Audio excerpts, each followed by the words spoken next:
Married couples who sleep in separate rooms, why do you do this? My parents do this. My mom likes to sleep with the TV on. My dad snores and steals sheets. My mother claims sleeping separately saved their marriage. Sounds like me and my husband, except my husband doesn't steal the sheets. He lays on them, and I have to either wake him up, or use all my strength to pull the sheets from under him. Or the good old sheet eve with all your night.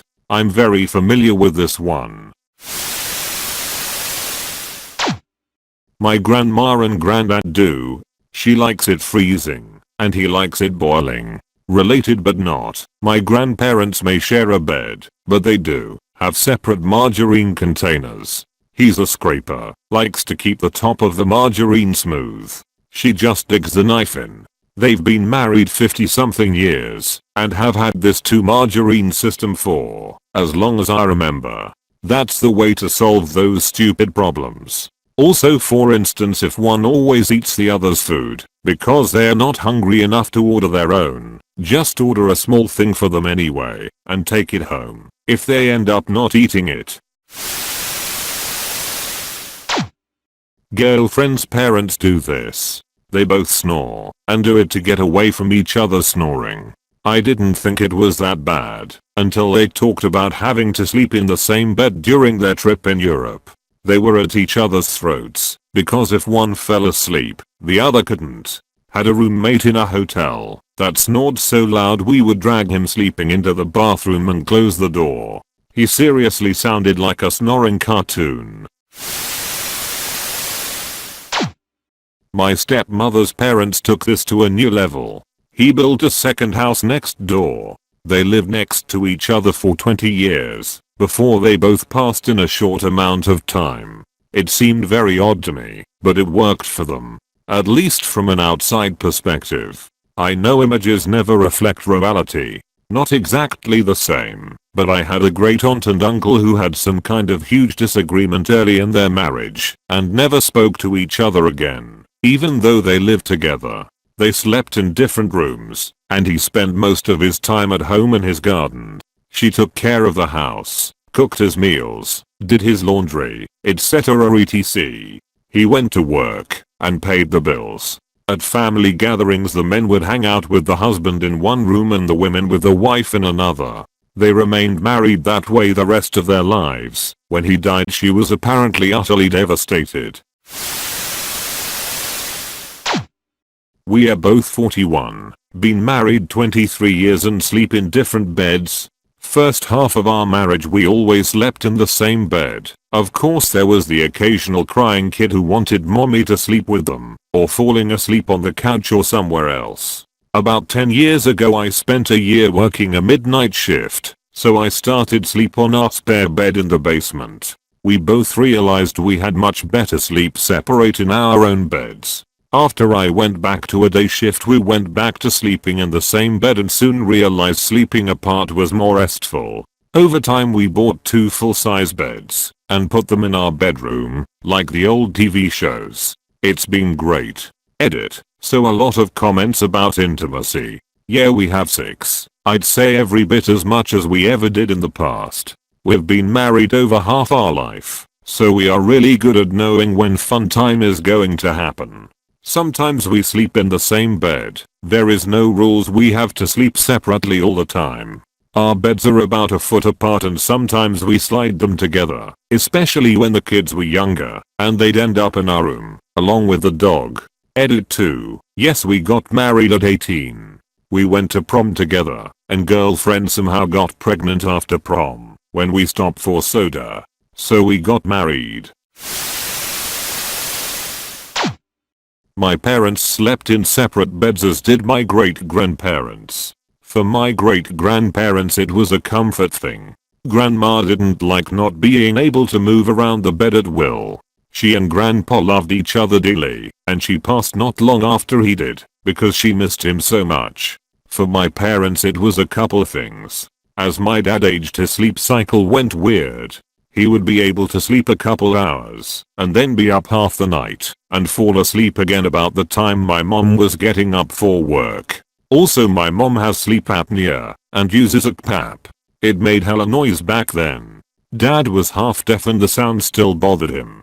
Out of respect for each other they decided it was better to have separate bedrooms. This makes me feel better about my husband and I not sharing a bed. Haha. Some people act like that means your marriage is falling apart. Honestly it helps us love each other more, because I'm not up multiple times a night with his tossing and turning, and he's not up all night listening to my snoring.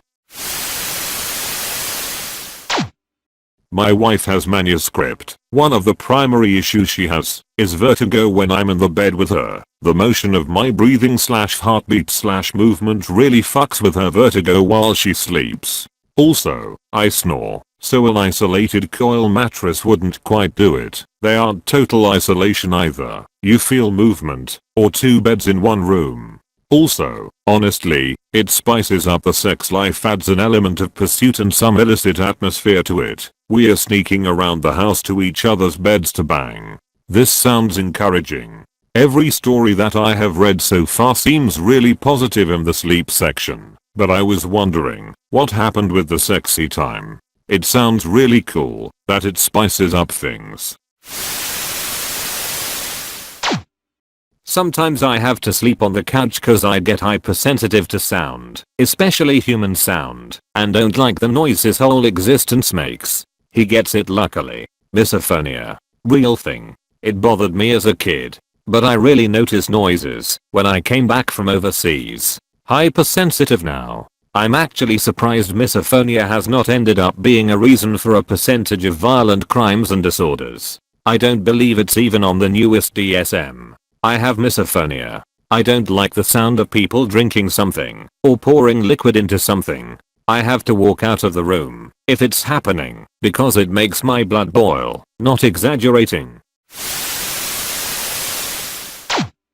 We blended two households. His bedroom was fully furnished, and the furniture and closet were full. It made sense for my stuff to go in a different bedroom.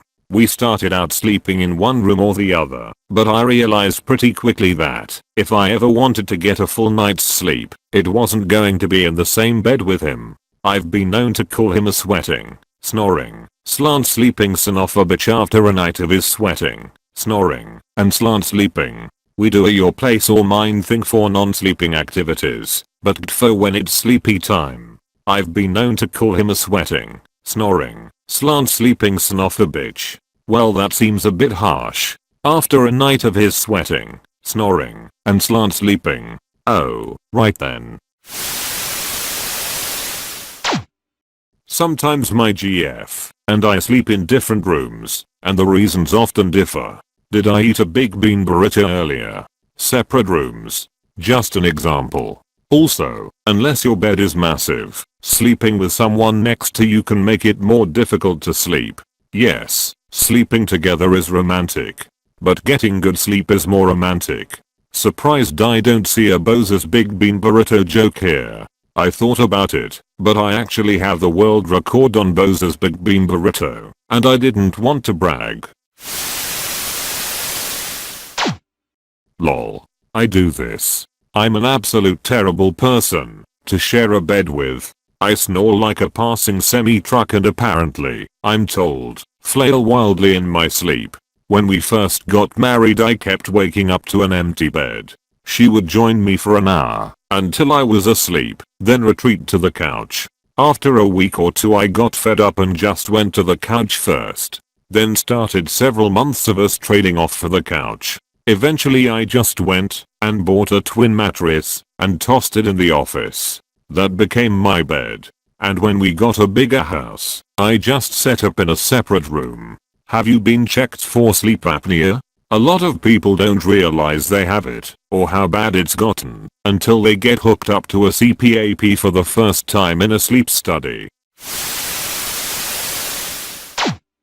I have a hard time falling asleep without something to distract my brain from thinking. I usually watch a show / documentary or do some repetitive game on my phone to accomplish this. She can't stand the lights from the screen. OMG, my wife kills me with that damn phone screen at night. She can't fathom why it bothers me. Wear a sleeping mask. I love mine, it's silky.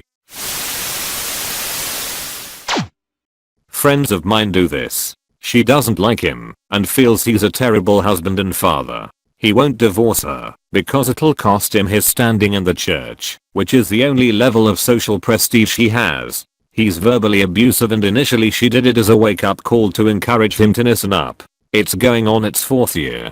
So what that it will change his status in the church. He's a shit person. Yeah, I may be an asshole, but I would find out why he acts this way as a man of God and probably be of he's a dick just out him at church and make him lose his standing anyway. My buddy is basically married, and they have this arrangement. Basically they say they aren't one person just because they are dating. They don't want to be the couple who merges into one entity. They are two separate adults and adults have their own rooms. They are two of the most capable and competent people I've ever met in my life. They have their shit figured out. They are the reason I no longer view two separate rooms as a sign of a dysfunctional relationship. If anything, they make me think most relationships would benefit from their let's not do literally everything together mentality. When my now husband, of 10 years, first moved in with me, when we were dating, I'd just bought a 3-bedroom house. We decided to have our own bedrooms. More like roommates who were dating than like two people taking the next step. We low-key loved that setup. I had a king-size bed and he could have a sleepover, but he also worked weird shifts and had his own bed, and I had mine, and we had our own spaces. It was so nice. Then we got married, and I got pregnant, and it became convenient to just move him into my bedroom. So we became traditional married sleepers. People kind of thought what we did was weird, but it was the best arrangement ever. Something was so satisfying about being together and sharing a house, but still having our own private places too. I realize now, the kids have that with their bedrooms, but we really don't.